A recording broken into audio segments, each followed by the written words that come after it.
လူတွေအားလုံးနေ့စဉ်ရုန်းကန်လှုပ်ရှားပြီးရှာဖွေနေကြတဲ့ငွေကြေးတွေအနာဂတ်တွေနဲ့အိမ်မက်တွေအားလုံးဟာတညတာအတွင်းမှာတင်ပြပုံဘဝပြောင်းသွားနိုင်တယ်ဆိုတာသင်ယုံကြည်ပါသလားမိမိတို့ရဲ့အနာဂတ်ကိုစိတ်ချလက်ချအနံ့ထားတဲ့ဘဏ်တွေကမ္ဘာကျော်စီးပွားရေးပညာရှင်တွေနဲ့နိုင်ငံကောင်းဆောင်တွေကပဲတေးအိတ်ကက်ထဲကငွေတွေကိုပညာသားပါနဲ့တရားဝင်အလူအယက်ဓမြတိုက်သွားခဲ့ကြတယ်ဆိုရင်ရောဒါဟာရုပ်ရှင်တွေကစိတ်ကူးရင်ဇလံမဟုတ်ပါဘူး2008ခုနှစ်မှာတကမ္ဘာလုံးကိုတုံ့လှုပ်သွားစေခဲ့ပြီးလူပေါင်းတန်းချီအလုံးလက်မဲ့အင်ချီယာမဲ့ဖြစ်စေခဲ့တဲ့ကမ္ဘာစီးပွားရေးပြက်ကကြီးရဲ့နောက်ွယ်ကတကယ်အမှန်တရားဖြစ်ပါတယ်ဒီကနေ့မှာတော့တမိုင်းမှာအဆိုးရွားဆုံးလို့သတ်မှတ်ခံထားရတဲ့စီးပွားရေးလောကရဲ့လှုပ်ဝက်ချက်တွေအာဏာရှိသူတွေရဲ့လောဘဇောတွေနဲ့ကန့်လန့်ကာနောက်ွယ်ကညစ်ပတ်တဲ့ကစားပွဲတွေကိုမျက်ဝါးထင်ထင်မြင်တွေ့ရမယ် Inside Job ဆိုတဲ့ဖြစ်ရမှန်မှတ်တမ်းတင်ရုပ်ရှင်ကြီးကိုအစအဆုံးတင်ဆက်ပေးသွားမှာဖြစ်ပါတယ်။ရာအားလုံးဟာမြောက်အတ္တလာနဲ့သမုဒ္ဒရာတွေကအေဂျင့်လာတဲ့အိုက်စလန်နိုင်ငံငယ်လေးကနေစတင်ခဲ့တာဖြစ်ပါတယ်။ဒီနိုင်ငံဟာတဘာဝအရင်းမြစ်တွေကျွေဝပြီးပြည်သူတွေဟာကမ္ဘာအဆင့်မြင့်ဆုံးလူနေမှုဘဝကိုပိုင်ဆိုင်ထားကြတာပါ။လူတိုင်းအလောက်အကိုင်းရှိပြီးပညာရေးနဲ့လူမှုဖူလုံရေးကလည်းအပြည့်အဝရှိနေခဲ့တာဖြစ်ပါတယ်။ဒါပေမဲ့2000ပြည့်နှစ်ဝန်းကျင်မှာတော့ဒီအေဂျင့်နဲ့နိုင်ငံလေးတွေကိုငွေကြေးအရင်အနည်းလွတ်လပ်ခွင့်ဆိုတဲ့ခေါင်းစဉ်အောက်ကနေကြောက်စရာကောင်းတဲ့ကစားပွဲတစ်ခုဝင်ရောက်လာခဲ့ပါတယ်။အစိုးရကပုဂ္ဂလိကပိုင်းပြောင်းလဲပေးလိုက်တဲ့ဘဏ်ကြီး၃ခုဟာနိုင်ငံရဲ့စီးပွားရေးထက်ဆယ်ဆမကကြီးမားတဲ့ငွေကြေးပမာဏတွေကိုပြင်ပကနေစတင်ချီးယူခဲ့ကြပါတယ်။ဒီလိုနဲ့ပတ်စံတွေအလွယ်တကူစည်းဝင်လာတဲ့အခါမှာတော့အိမ်ချမ်းမြေဈေးတွေစတော့ရှယ်ယာဈေးတွေဟာမိုးပြန်မတက်ထိုးထက်သွားခဲ့ပြီးလူတိုင်းဟာချမ်းသာတဲ့ချမ်းသာလာကြတယ်လို့ခံစားခဲ့ရပါတယ်။ဒါပေမဲ့ဒါဟာတကယ်တော့ပောက်ကွဲကန်နေဖြစ်နေတဲ့ဘူပေါင်းကြီးတစ်ခုကိုလေးမှုတ်သွင်းနေတာနဲ့တူခဲ့ပါတယ်။9နှစ်လောက်တွင်းမှာတင်ဘန်တွေရဲ့ကျွေးမြီတွေဟာထိမ့်မနိုင်သိမ့်မနိုင်ဖြစ်လာပြီးနောက်ဆုံးမှာတော့ဘူပေါင်းကြီးပောက်ကွဲသွားခဲ့ပါတော့တယ်။နိုင်ငံလုံးရဲ့စတော်ဈေးကွက်ကြီးတစားစီပြိုလဲသွားပြီးအလုံးလက်မဲ့နှုံတွေသုံးစားမကမြင့်တက်သွားခဲ့ပါတယ်။ပြည်သူတွေရဲ့စုဆောင်းငွေတွေအားလုံးဆုံးရှုံးသွားခဲ့ရပြီးနိုင်ငံရဲ့တာယာလှပတဲ့အနာဂတ်ဟာမျက်စိတမိအတွင်းမှာတင်ပျောက်ကွယ်သွားခဲ့ရပါတယ်။ဒါဟာကမ္ဘာကြီးတစ်ခုလုံးမှာဖြစ်ပျက်တော့မဲ့ကပ်ပေးကြီးရဲ့နမိတ်ပုံအစအနလေးတစ်ခုသာရှိပါသေးတယ်။တကယ်တော့ဒီလိုမျိုးစနစ်တကျစီးပွားရေးကိုဖျက်ဆီးပစ်နိုင်တဲ့အဓိကလက်သည်တရခန့်ကြီးဟာအမေရိကန်ပြည်ထောင်စုရဲ့ Wall Street ဆိုတဲ့ကမ္ဘာအကြီးဆုံးဘဏ္ဍာရေးအချက်အခြာနေရာကြီးဖြစ်နေပါတယ်။လွန်ခဲ့တဲ့နှစ်ပေါင်းများစွာကတည်းကအမေရိကန်ရဲ့ဘဏ္ဍာရေးကဏ္ဍဟာတည်ငြိမ်ပြီးစနစ်တကျရှိနေခဲ့တာပါဒုတိယကမ္ဘာစစ်နောက်ပိုင်းကနေ1980ပြည့်နှစ်တွေအထိဘဏ်တွေဟာပြည်သူတွေရဲ့အနံငွေတွေကိုစနစ်တကျထိန်းသိမ်းပေးပြီးစီးပွားရေးလုပ်ငန်းတွေကိုစနစ်တကျထုတ်ချီးပေးတဲ့လုပ်ငန်းငယ်လေးတွေသာဖြစ်ခဲ့ကြပါတယ်ဘယ်ဘဏ်မှအကန့်အသတ်မရှိကြီးထွားခွင့်မရှိသလိုအနေအများတဲ့ယင်းနှီးမြုပ်နှံမှုတွေကိုလည်းဥပဒေအရတားမြစ်ထားခဲ့တာပါမဲ့1980ပြည့်နှစ်ရိုနယ်ရီဂန်ရဲ့အုပ်ချုပ်ရေးတပ်တန်းရောက်ရှိလာတဲ့အခါမှာတော့အရာအလုံးစတင်ပြောင်းလဲသွားခဲ့ပါတယ်။အစိုးရဟာဘဏ်တွေအပေါ်ထားရှိတဲ့တင်းကျပ်တဲ့စီမင်းစည်းကမ်းတွေကိုစတင်ပြီးရုပ်သိမ်းပေးခဲ့ပါတယ်။စီးပွားရေးလုပ်ငန်းတွေကိုလွတ်လပ်စွာလုပ်ကိုင်ခွင့်ပေးပြီးပိုပြီးတိုးတက်လာလိမ့်မယ်ဆိုတဲ့အစီအစဉ်နဲ့ဘဏ်တွေကိုကြိုးဝိုင်းအပြင်ထွက်ခွင့်ပေးလိုက်တာပါ။ဒီလိုလွတ်လပ်ခွင့်ရသွားတဲ့အခါမှာတော့ဘဏ်တထေးကြီးတွေဟာအများပြည်သူရဲ့ပတ်စံတွေကိုအသုံးချပြီးအနေရကြီးမားတဲ့လောင်းကစားပွဲတွေကိုစတင်ဆင်နွှဲပါတော့တယ်။1990ပြည့်နှစ်တွေအတွင်းမှာတော့ဘဏ္ဍာရေးလောကဟာပိုပြီးတော့အတင်ရဲလာခဲ့ပါတယ်။နီးပညာကုမ္ပဏီတွေရဲ့စတော့ရှယ်ယာတွေကိုအစမတန်လေထိုးပြီးရောင်းချခဲ့ကြလို့ဘူပေါင်းကြီးတစ်ခုထပ်ဖြစ်ခဲ့ပြီးအဲ့ဒီဘူပေါင်းပောက်ကွဲသွားတဲ့အခါမှာလည်းရင်းနှီးမြုပ်နှံသူပြည်သူတွေပဲဘီလီယံနဲ့ချီပြီးဆုံးရှုံးခဲ့ကြရပါတယ်။ဒါတင်မကသေးပါဘူး။ကမ္ဘာအကြီးဆုံးဘဏ်ကြီးတွေဟာအကျင့်ပြတ်ခြစားမှုတွေငွေခွာချမှုတွေနဲ့ငွေကြေးစရင်စရာအတူအယောင်လှုပ်ဆောင်မှုတွေမှာပါဝင်ပတ်သက်နေကြောင်းထင်ထင်ရှားရှားစစ်ဆေးတွေ့ရှိခဲ့ရပါတယ်။စုံစမ်းစစ်ဆေးရေးမှုတွေကသူတို့ကိုအပြစ်ပေးဖို့စူးစမ်းခဲ့ကြပေမဲ့ဘဏ်ကြီးတွေဟာငွေကြေးအင်အားနဲ့အာဏာကိုအသုံးချပြီးအမှုတွေကိုငွေပေးပြီးကြေးအေးပစ်ခဲ့ကြပါတယ်။ဘယ်သူမှအထောင်မကျခဲ့သလိုဘယ်ရာကမှလည်းရက်တက်မသွားခဲ့ပါဘူး။ပိုပြီးကြောက်စရာကောင်းတာကအဲ့ဒီအချိန်ကစီးပွားရေးမူဝါဒတွေကိုချမှတ်ခဲ့တဲ့အစိုးရအရာရှိကြီးတွေဟာလည်း Wall Street ကဘဏ်တထေးကြီးတွေကိုယ်တိုင်ဖြစ်နေခဲ့တာပါ။ Alan Greenspan နဲ့ Robert Rubin တို့လိုပုဂ္ဂိုလ်တွေဟာအစိုးရရဲ့ဘဏ္ဍာရေးဆိုင်ရာအထူးရာထူးကြီးတွေကိုရယူထားပြီးဘဏ်တွေကိုထိန်းချုပ်မဲ့ဥပဒေမှန်သမျှကိုလိုက်လံပိတ်ပင်ခဲ့ကြပါတယ်။သူတို့ဟာငွေကြေးဈေးကွက်သစ်တွေမှာအနေအရှိဆုံးလို့သတ်မှတ်ထားတဲ့ဆင်းသက်လာတဲ့ငွေကြေးပစ္စည်းတွေဒါမှမဟုတ် derivative လို့ခေါ်တဲ့လောင်းကစားကိရိယာတွေကိုဥပဒေနဲ့အညီထိန်းချုပ်ဖို့စ조사သူမှန်သမျှကိုရာထူးကနေဖိအားပေးဖယ်ရှားပစ်ခဲ့ကြတဲ့အထိအာဏာပြင်းခဲ့ကြပါတယ်။ဒီလိုနဲ့2000ပြည့်နှစ် တဲ့နောက်ပိုင်းမှာတော့တမိုင်းမှာအနေရအရှိဆုံးကစားပွဲကြီးတစ်ခုကို Wall Street ကစတင်မိတ်ဆက်ခဲ့ပါတယ်။အဲ့ဒါကတော့အိမ်ချမ်းမြေချွေးငွေစနစ်ကိုအခြေခံထားတဲ့ကွန်ဆက်ကြီးတစ်ခုဖြစ်ပါတယ်။အဲ့ဒီကာလတုန်းကတော့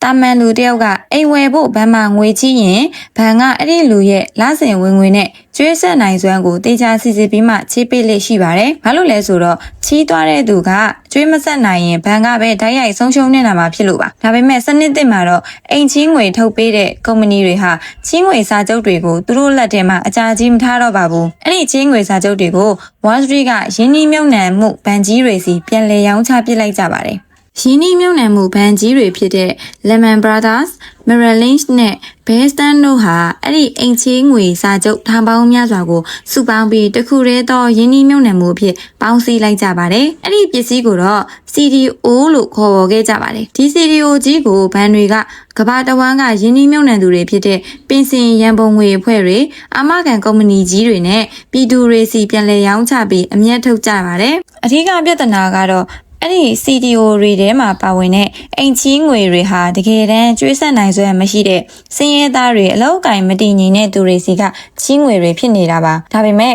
ဒါကိုရောင်းချနိုင်မှုအတွက်စံနှုန်းသတ်မှတ်ရေးအေဂျင်စီကြီးတွေဖြစ်တဲ့ Moody's နဲ့ Standard & Poor's တို့ကဒီ CDO တွေကိုအနေရကင်းဆုံးလို့အဓိပ္ပာယ်ရတဲ့ Triple A အဆင့်တွေသတ်မှတ်ပေးထားခဲ့ကြပါတယ်။အဲ့ဒီ agency တွေဟာဘဏ်တွေစီကနေငွေကြေးအမြောက်အများရယူပြီးမျက်စိမိတ်အဆင့်သတ်မှတ်ချက်ကောင်းတွေပေးခဲ့ကြတာဖြစ်ပါတယ်။ဒါကြောင့်ကမ္ဘာတဝန်းမှာလူတွေဟာဘေးကင်းပါတယ်ဆိုတဲ့ယုံကြည်ချက်နဲ့ဒီအစိတ်အတောက်တွေပြည့်နေတဲ့ CDO တွေကိုအလို့အရက်ဝယ်ယူခဲ့ကြပါတော့တယ်။ချင်းငွေထုတ်ပေးတဲ့သူတွေကလည်းကျွေးပြန်ရသည်ဖြစ်စေမရသည်ဖြစ်စေစာချုပ်ကိုရောင်းလိုက်ရရင်ပြီးရောဆိုတဲ့စိတ်နဲ့လမ်းပေါ်ကဝင်ငွေမရှိတဲ့သူတွေကိုပါလိုက်လံပြီးအိမ်ချီးငွေတွေအထမထုတ်ချီးခဲ့ကြပါတယ်။ဒီလိုနဲ့အိမ်ချမ်းမြေဈေးကွက်ကြီးဟာအစမတန်ကြီးထွားလာပြီးလူတိုင်းကအိမ်တွေအလို့ရက်ဝယ်လာကြပါတယ်။အိမ်ဈေးတွေကလည်းတရိပ်ရိပ်တက်နေတော့လူတွေကပို့ပြီးတော့ချီးငွေတွေယူလာကြပါတယ်။ဒါဟာအဆုံးမရှိတဲ့ငွေမဲဆက်ဝိုင်းကြီးတစ်ခုလိုဖြစ်လာခဲ့ပါတယ်။ဘဏ်တရေကြီးတွေဟာဒီကစားပွဲကနေတစ်နှစ်ကို bonus ငွေဒေါ်လာတန်ပေါင်းများစွာရရှိပြီးမင်းစည်းစိမ်လိုခံစားနေခဲ့ကြပါတယ်။သူတို့ဟာကိုပိုင်ချက်လျင်တွေဇိမ်ခံသင်းမောတွေနဲ့ပျော်ပါနေခဲ့ကြပြီးနောက်ွယ်ကကြောက်စရာကောင်းတဲ့အနေအကိုတော့လုံးဝခရုမစိုက်ခဲ့ကြပါဘူး။ဒါတွေမကသေးပဲသူတို့ဟာဒီထက်ပိုကောင်းတဲ့ကြောက်စရာကောင်းတဲ့လောင်းကစားနည်းတွေကိုလည်းထပ်မံတီထွင်ခဲ့ကြပါသေးတယ်။အဲ့ဒါကတော့ Credit Default Swap CDS လို့ခေါ်တဲ့အာမခံစနစ်တစ်ခုဖြစ်ပါတယ်။ကမ္ဘာအကြီးဆုံးအာမခံကုမ္ပဏီကြီးဖြစ်တဲ့ AIG ဟာဘဏ်တွေရဲ့ CDO တွေပျက်စီးသွားခဲ့ရင်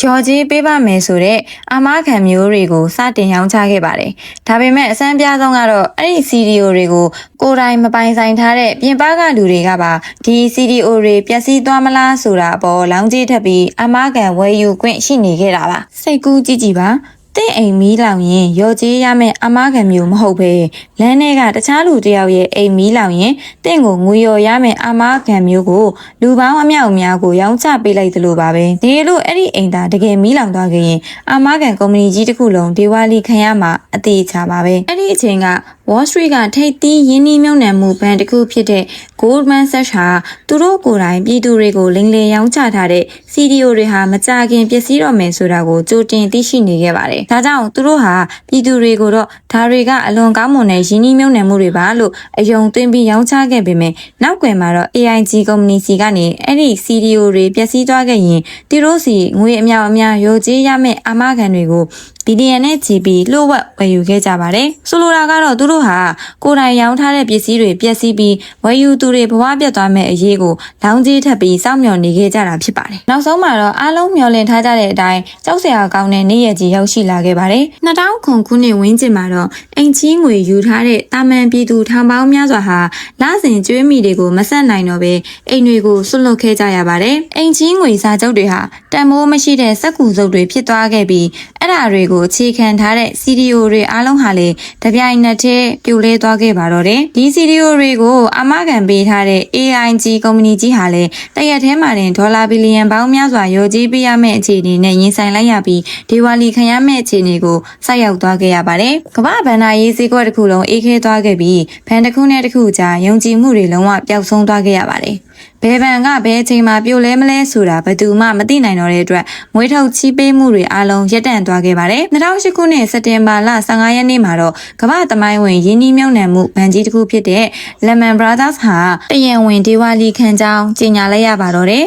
ဒီသတင်းဟာတကမ္ဘာလုံးကိုတုံ့လုံးခြောက်ခြားသွားခဲ့စီပါတယ်။စတော့ဈေးကွက်ကြီးဟာထိုးဆင်းသွားခဲ့ပြီးပြည်သူတွေဟာထိတ်လန့်တကြားနဲ့ဘန်တွေစီကနေပတ်စံတွေအလူအယက်သွားရောက်ထုတ်ယူခဲ့ကြပါတယ်။အမေရိကန်ဆိုရဟာ AIG ကုမ္ပဏီကြီးပြိုလဲသွားရင်တကမ္ဘာလုံးကစီးပွားရေးစနစ်ကြီးတစ်ခုလုံးအဆအဆုံးပြာကျသွားနိုင်တယ်ဆိုတာကိုသိရှိသွားခဲ့တဲ့အတွက်ပြည်သူတွေရဲ့အခွန်ငွေတွေကနေဒေါ်လာ85ဘီလီယံကျော်ကိုအသုံးပြုပြီး AIG ကိုအရေးပေါ်ကယ်တင်ခဲ့ရပါတယ်။ကြောက်စရာအကောင်းဆုံးအမှန်တရားကတော့အစိုးရစီကနေကယ်တင်ရေးငွေတွေရရှိသွားတဲ့ AIG ကုမ္ပဏီဟာအဲ့ဒီပတ်စံတွေကနေဒေါ်လာ16ဘီလီယံကျော်ကို Goldman Sachs Bank ကိုလောင်ကြီးရော်ကြီးအဖြစ်လွှဲပြောင်းပေးခဲ့ရတာဖြစ်ပါတယ်။ပြည်သူတွေရဲ့အခွန်ငွေတွေဟာအကျင့်ပြတ်ဓမြတွေရဲ့အိတ်ကက်ထဲကိုတရဝင်စီးဝင်သွားခဲ့တာပါ။ဒီကပ်ပေးကြီးရဲ့အကျိုးဆက်ဟာအမေရိကန်မှာတင်ရက်တက်မနေခဲ့ပါဘူး။တကမ္ဘာလုံးကစက်ရုံတွေလုပ်ငန်းတွေဟာကုန်သွယ်မှုတွေရဲဆိုင်သွားခဲ့ပြီးဝန်ထမ်းတွေကိုအစုလိုက်အပြုံလိုက်အလုပ်ထုတ်ခဲ့ကြပါတယ်။လူပေါင်းတန်း30ကျော်ဟာ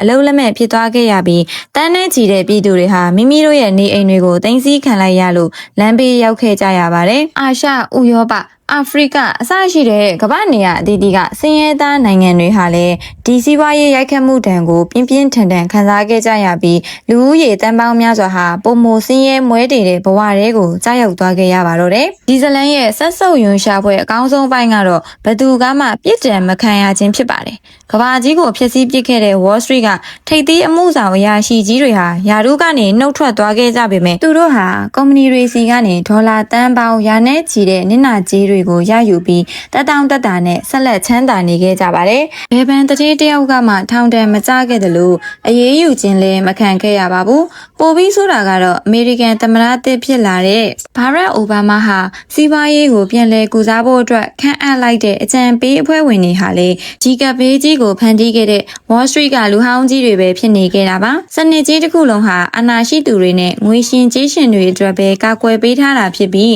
တာမန်ပြည်သူတွေကိုတော့မြေစာပင်အဖြစ်အသုံးချသွားခဲ့တာကိုဒီမှတ်တမ်းရုပ်ရှင်ကအထင်အရှားပြသသွားခဲ့ပါတယ်။ဒီစကားကိုကြည့်ရှုခြင်းအပြင်ရရှိနိုင်တဲ့သင်ခန်းစာတွေကတော့လောဘနောက်ွယ်ကအန္တရာယ်ကိုအမြဲတမ်းပြုပါလုပ်ငန်းတစ်ခုဒါမှမဟုတ်ယင်းနှိမ့်မြုံနှံမှုတစ်ခုဟာပုံမှန်ထက်ထူးခြားလွန်ပြီးအလွယ်တကူနဲ့အမြတ်အစွန်းတွေအများကြီးရနိုင်တယ်လို့မလုံးပေးလာခဲ့ရင်အဲ့ဒီနောက်ွယ်မှာကြီးမားတဲ့အန္တရာယ်ဒါမှမဟုတ်လင်းလေပြားမှုတွေရှိနေတတ်ပါတယ်။ရေရှည်ခိုင်မာမှုမရှိတဲ့စီးပွားရေးဟာဘလောက်ပဲကြီးကျယ်ခမ်းနားနေပါစေတနေ့မှာဘူပေါင်းတစ်ခုလိုပောက်ကွဲပျက်စီးသွားတတ်တာကြောင့်အလွယ်လန်းကိုမလိုက်ပဲစနစ်တကျစီစစ်တတ်ဖို့လိုအပ်ပါတယ်။မျက်မမြင်ယုံကြည်မှုကိုရှောင်ကျဉ်ပါ။နာမည်ကြီးပန်ကြီးတွေဟာအမားခံချက်ပေးနေတဲ့အဖွဲ့အစည်းတွေဒါမှမဟုတ်ပညာရှင်ကြီးတွေပြောသမျှကိုမျက်စိမိတ်ပြီးမယုံသင့်ပါဘူး။သူတို့ဟာကိုကျိုးစည်းပွားနဲ့လောဘအတွက်တာမန်ပြည်သူတွေကိုအတုံးချတတ်တာကြောင့်မိမိတို့ရဲ့ငွေကြေးနဲ့အနာဂတ်ကိုအခြားသူတွေရဲ့လက်ထဲစိတ်ချလက်ချပုံအပ်မထားပဲမိမိကိုယ်တိုင်ကအမြဲ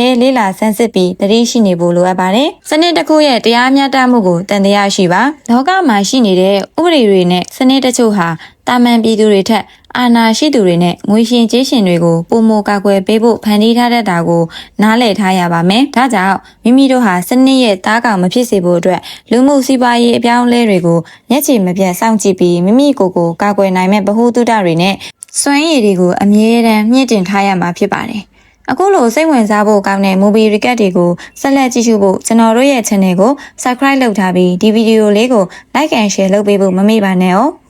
ဒါကမိတ်ဆွေတို့အတွက်အပန်းမကြီးပေမဲ့ကျွန်တော်တို့အတွက်တော့အားစိတ်တစ်ခွက်ပါနောက်ထပ်ဘယ်စကားကို recap လုပ်စီခြင်းလဲဆိုတာ comment မှာရေးခဲ့ပေးပါဦးအဆုံးထိကြည့်ရှုအားပေးခဲ့တဲ့အတွက်အထူးကျေးဇူးတင်ရှိပါတယ်မင်္ဂလာရှိသောနေ့လေးဖြစ်ပါစေ